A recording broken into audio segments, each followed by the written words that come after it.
Hello' everyone, good morning. কেনেকুৱা আপোনালোকৰ দিনবিলাক ভালে গৈ আছেনে? মই আজি ষ্টাৰ্ট কৰিলোঁ ৰাতিপুৱা ব্ৰেকফাষ্টৰ পৰা মোৰ দিন।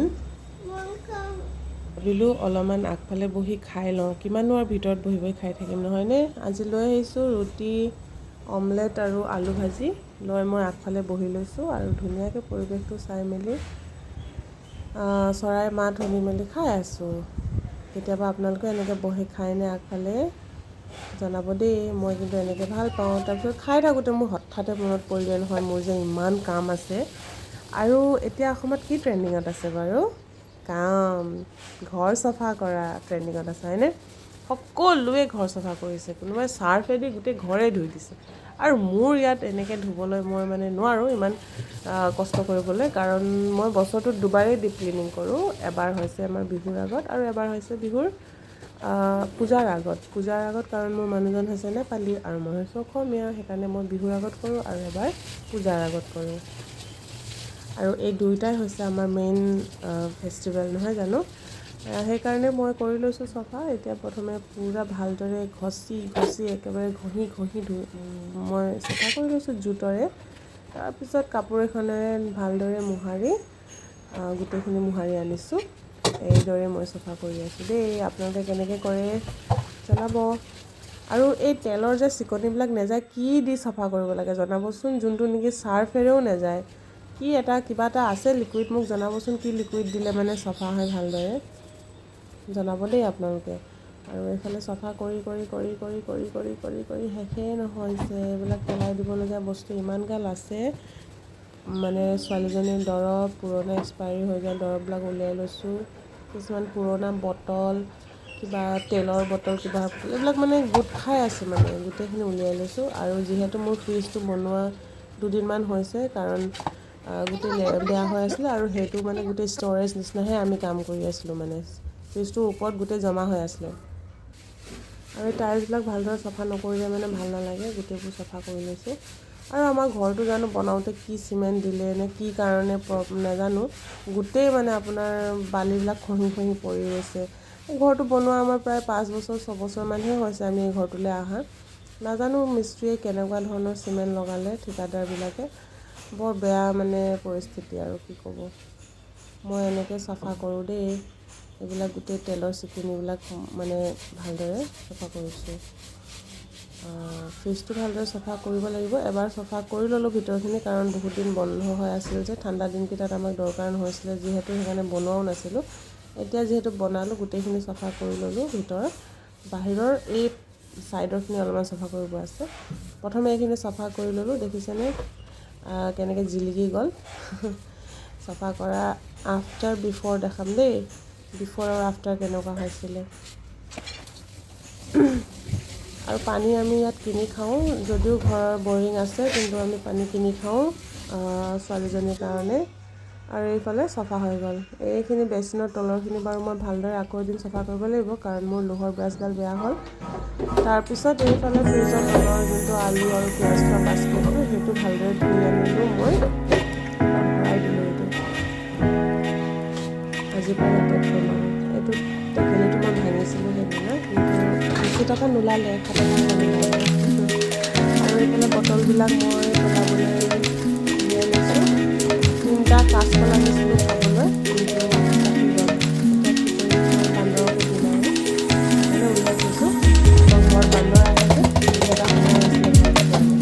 সিহঁতক বাহিৰতে থৈ দিম, তাৰপিছতে সিহঁতে নিজে খাই ল'ব। তাৰপিছত মই এইখিনি উলিয়াই লৈছোঁ, উলিয়াই মেলি এতিয়া ডাষ্টবিনত পেলাই দিলোঁ। এতিয়া আহি গ'লোঁ আৰু ওপৰলৈ কাপোৰ আছিলে ধুবলৈ এগালমান নহয় আৰু আজিতো বহুত কমেই আছে।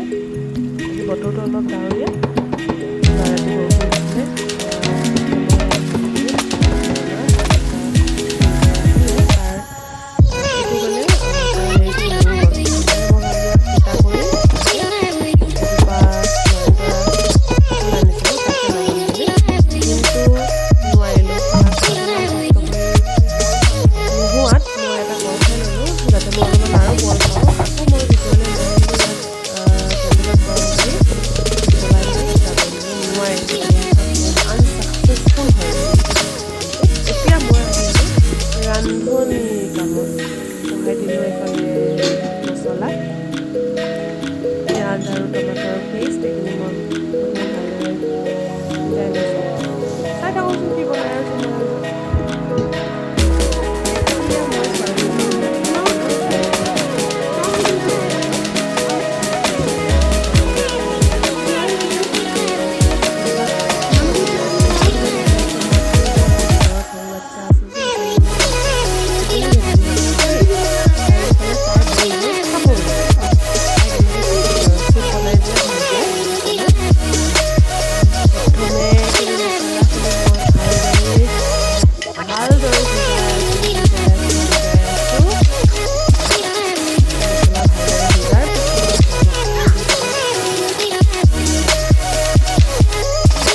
চবেই জানে বনাবলৈ মই কেনেকৈ বনাওঁ সেইটোৱে আপোনালোকক দেখাইছোঁ ইয়াৰ পৰা আপোনালোকৰ কিবা উপকাৰিতা হ'ব বুলি মই নাভাবোঁ আপোনালোকে চবেই জানে বনাবলৈ আৰু মই এইটো প্ৰথমে মেৰিনেট কৰি থৈছিলোঁ মই কৰা নাই মোৰ হাজবেণ্ডে কৰি থৈ গৈছিলে আনি কিনে তেওঁ নিজেই ধুই মেলি মেৰিনেট কৰি মেলি ফ্ৰিজত ভৰাই থৈ গৈছিলে আৰু মই যেতিয়া সকলো কামবোৰ কৰি আজৰি হ'লোঁ তেতিয়া মই লাগি গ'লোঁ বনাবলৈ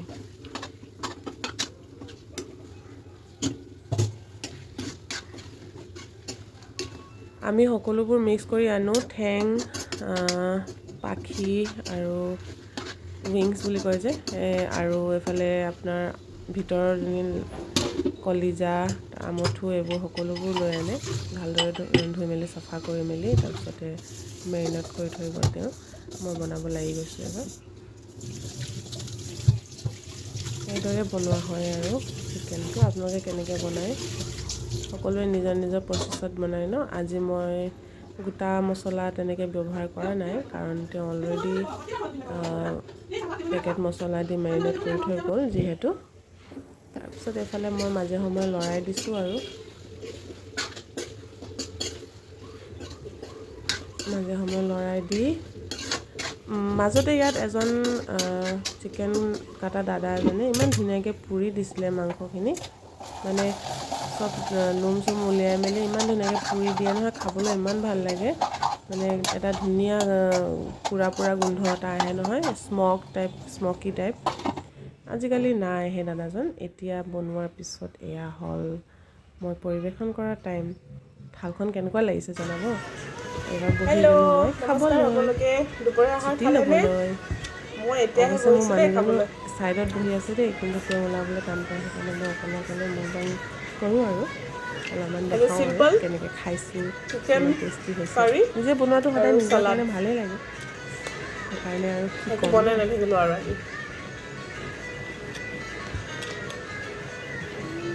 ভালে হৈছে খাবলৈ দেই আৰু ভিডিঅ'টো চোৱাৰ বাবে আপোনালোকৰ বহুত